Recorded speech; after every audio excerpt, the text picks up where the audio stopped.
Keling, virtual yordamchimiz ma'lumotlarni tahlil qilishda bizga qanday yordam bera olishini ko'rib chiqamiz. Bunday ma'lumotlar, masalan, sotuv ko'rsatkichlari, rentabellik va boshqa muhim metrikalarni qamrab olgan xayoliy kompaniyaga oid bo'lishi mumkin.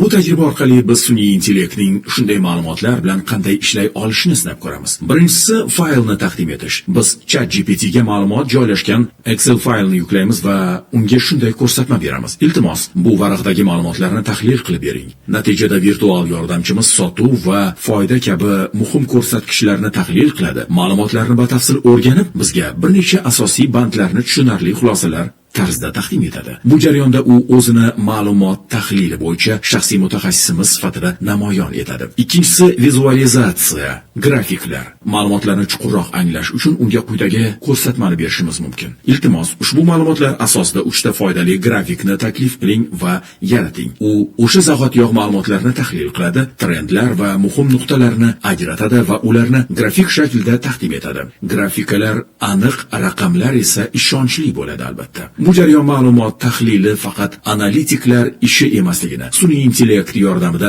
oddiy foydalanuvchi ham bu vazifani bajara olishini isbotlaydi. Qanday sohada ishlashingizdan qat'iy nazar, ma'lumot tahlili muhim. Siz inson resurslari mutaxassisimisiz, ijtimoiy media menejerimi, mahsulot menejerimi, farqi yo'q, ma'lumot tahlili ishingizni yaxshilash uchun qulay rol o'ynaydi va sun'iy intellekt bu jarayonda sizga juda katta yordamchi bo'ladi. Ushbu moduldan oladigan asosiy xulosalar: sun'iy intellekt rezyumelarni tahlil qilish, ijtimoiy media strategiyalarini yaratish, yangi mahsulotlar uchun g'oyalar berish, katta hajmdagi Excel fayllarni tahlil qilish kabi vazifalarda yordamchi bo'la oladi. U uzun hujjatlarni qisqartirish, tarkibidan xulosa chiqarish va tushunarli taqdim etishda ham qo'l keladi. U o'zini shaxsiy dasturchingiz yoki ma'lumotchi tahlilchisi sifatida ko'rsatishi ham mumkin. Biroq shuni unutmang, sun'iy intellektdan foydalanish mas'uliyatni ham talab qiladi. Tayyorlangan natijalarni tekshirish muhim. Bu nafaqat xatolarning oldini oladi, balki natijaning sifatini ham oshiradi. Eng ko'p so'raladigan savol: sun'iy intellekt ish o'rinlarimizni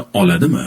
Javob: yo'q. Sun'iy intellekt sizdan ishni tortib ola olmaydi. Lekin undan foydalana oladigan inson, undan foydalanishni bilmaydigan insonning ishini olishi mumkin. Dasturning asosiy maqsadi shaxsiy samaradorlikni oshirish, ish joyidagi moslashuvchanlikni rivojlantirish va zamonaviy ish uslubini qo'llashga ko'mak berishdan iboratdir. Shu orqali biz o'z ko'nikmalarimizni mustahkamlaymiz va natijada doimo yuqori samaradorlikka ega bo'lamiz. Aytmoqchi bo'lgan fikrim shu edi.